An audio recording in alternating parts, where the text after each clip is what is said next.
YouTube ചാനലിലേക്ക് എല്ലാവർക്കും സ്വാഗതം. ഇന്ന് ഞങ്ങൾ ഉണ്ടാക്കാൻ പോകുന്ന ഒരു കുക്കിംഗ് പോർക്കിനെ കുറിച്ചാണ്. അത് പോർക്ക് ഉണ്ടാക്കുമ്പോൾ എന്തൊക്കെ ചേർക്കേണ്ടത്, എന്തൊക്കെ ചേരുവകളാണ്, ഓരോരോ കാര്യങ്ങളും നമ്മുടെ ഷെഫായ രാജേഷ്, പാലക്കാട് രാജേഷ് അറിയിക്കുന്നതാണ്. അപ്പോൾ നമുക്ക് നേരെ വീഡിയോയിൽ പോയി കാണാം. കമോ. അപ്പോൾ ഞങ്ങളിന്ന് 2 കിലോ പന്നിയാണ് വാങ്ങിയിരിക്കുന്നത് കടയിൽ. പക്ഷെ പന്നി കഴുകണ മുമ്പ് കുറച്ചുകൂടെ ഒരു കാര്യങ്ങളൊക്കെ നോക്കേണ്ടത് എന്താ വെച്ച് കഴിഞ്ഞാൽ നമ്മൾ ഇതിൽ കുറച്ച് ഉപ്പ് ഇടണം, മഞ്ഞപ്പൊടി ഇടണം, അത് കുറച്ച് കാര്യങ്ങളൊക്കെ ഇട്ട് എല്ലാം ക്ലീൻ ചെയ്യണം. ശരിക്കും എൻ്റെ ഷെഫ് മാറിയിട്ടുണ്ട്. ഞങ്ങളുടെ ജൂനിയർ ഷെഫ് നമ്മുടെ വിനീതാണ് ഇപ്പോൾ ചെയ്തുകൊണ്ടിരിക്കുന്നത്. അപ്പോൾ വിനീത് പറയുന്നത് ഞാൻ ഉണ്ടാക്കാം, നിങ്ങൾ പറഞ്ഞാൽ മതിക്കാ, ഞാൻ സെറ്റാക്കി തരാൻ പറഞ്ഞിട്ട്. അപ്പോൾ അടുപ്പ് കത്തിക്കുന്ന വിനീതാണ്. ശരിക്കും അടുപ്പ് കത്തിക്കുന്ന താഴ്ന്ന് കത്തിക്കേണ്ടത്, അവൻ മേലെ കത്തിച്ച് കൈ പൊള്ളി, അത് ഞാൻ വീട്ടിലിട്ടില്ല. പിന്നെ മസാല കാര്യങ്ങൾ പറഞ്ഞുതരാം. അത് എന്തൊക്കെ, മഞ്ഞപ്പൊടി, ഉപ്പ്, മുളക് പൊടി, മല്ലിപ്പൊടി, ആവശ്യമായ മീറ്റ് മസാല, ഇതെല്ലാം ഇട്ടിട്ട് നമ്മൾ കൈയിട്ട് ഇളക്കണം. കുറച്ച് കറിവേപ്പിലും കൂടെ ഉണ്ടെങ്കിൽ തകർക്കം പൊളി വിളിക്കാം അവിടെ നിന്ന്. പിന്നെ 3 വിസിൽ നമ്മൾ അടിക്കണം കേട്ടോ. അടിക്കണ മുമ്പ് ഇതാട്ടോ കറിവേലൊക്കെ ഇടുമ്പോൾ അതിന്റെ മണം തന്നെ എൻ്റെ പൊന്നേ. ഇതിന് കൈയിട്ട് ഇളക്കി. ഇത് ഇളക്കണത് നമ്മുടെ ഷെഫ് വിനീത് തന്നെ കേട്ടോ, അതായത് ചീഫ് സെക്കൻഡ് അസിസ്റ്റന്റ് ആണ്. കുറച്ച് വെള്ളം ഒഴിക്കണം. വെള്ളം നമുക്ക് ഒഴിക്കാം. വെള്ളം ഒഴിച്ചിട്ട് നമുക്ക് നേരെ നമ്മുടെ കുക്കറിന്റെ മറ്റേ അടുപ്പ് തപ്പിക്കൊണ്ടിരിക്കുക. അത് കിട്ടണില്ല, എവിടെ പോയി കിട്ടി. അപ്പൊ അതിട്ടിട്ട് നമ്മൾ നേരെ അടയ്ക്കണം. അടച്ചിട്ട് 3 വിസിലടിക്കണം കേട്ടോ. 3 വിസിലടിക്കണ മുമ്പ് തന്നെ നമുക്ക് ഇപ്പുറത്ത് കുറച്ച് ഉള്ളി കാര്യങ്ങളൊക്കെ കട്ടി തരുന്നല്ലോ. അവിടെ കട്ടി ചെയ്ത് തുടങ്ങി. ചെക്കന്മാര് ഫുള്ളും തിരക്കിലാട്ടോ. നമ്മുടെ സല്ലാട്ടൻ നമ്മുടെ അയ്യോ ഷെഫ് ഇവിടെ മുളക് കട്ടി ചെയ്തോണ്ടിരിക്കുകയാണ്. നമ്മുടെ വെളുത്തുള്ളി ഉണ്ട്. ഇതാണ് മെയിൻ ഷെഫ്. ഇവിടെ ഇഞ്ചി തോലെടുത്തോണ്ടിരിക്കുകയാണ്.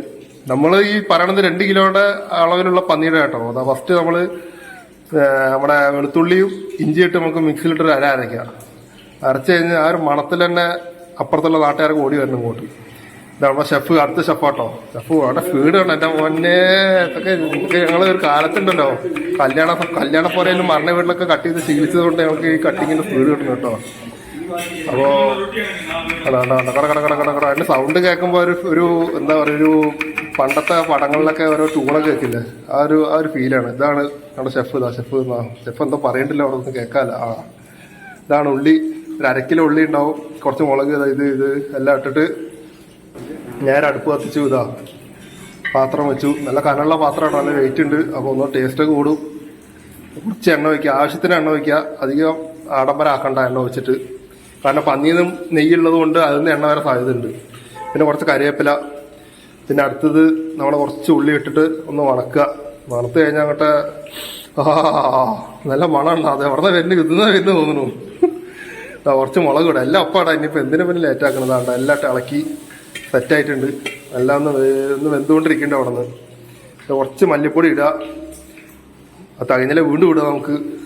പിന്നെ നമുക്ക് ഇങ്ങനെ നോക്കിയിട്ട് കുറച്ച് മുളക് പൊടി ഇടുക. കാശ്മീരി ചില്ലി ഉണ്ടെങ്കിൽ എൻ്റെ പൊന്നെ നല്ല എരിവുണ്ടാവും, നല്ല ടേസ്റ്റും ഉണ്ടാവും കേട്ടോ, നല്ല കളറും ഉണ്ടാവും.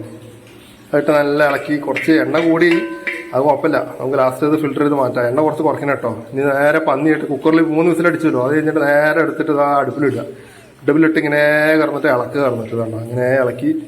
കുറച്ച് ഇളക്കളൊക്കെ ഇളക്കി. അധികം പൊട്ടിക്കണ്ട, അധികം ചൂടാക്കണം. കാരണം കുക്കറുള്ളതുകൊണ്ട് എന്താ പറയുക, കുക്കറിലിട്ടുകൊണ്ട് നല്ല ഓൾറെഡി വെന്തിട്ടുണ്ട്. അപ്പോൾ ജസ്റ്റ് മസാല പിടിക്കാൻ വേണ്ടിയിട്ട് ഉരുളിയിലിട്ടിട്ട് ഇങ്ങനെ മെല്ലെ അങ്ങോട്ട് ഇളക്കിക്കൊണ്ടിരിക്കുക. അപ്പോൾ എല്ലാം ആയതിനു ശേഷം ഒരു പാത്രത്തിലേക്ക് മാറ്റുക. ആ ഓയിൽ അവിടെ തന്നെ കിടക്കട്ടെ, അതെടുത്ത് കഴിക്കേണ്ട. കൊളസ്ട്രോളൊക്കെ ഉണ്ട് കേട്ടോ ഈ കാലത്ത്. അതൊക്കെ അതിൻ്റെ എണ്ണ കുറച്ചേക്ക്. ഇതാണ് നമ്മുടെ സ്റ്റൈല്. അപ്പോൾ ഇതിനെ കുറിച്ചെല്ലാം പറയാനുണ്ടെങ്കിൽ നേരെ കമന്റ് ബോക്സിൽ വരിക.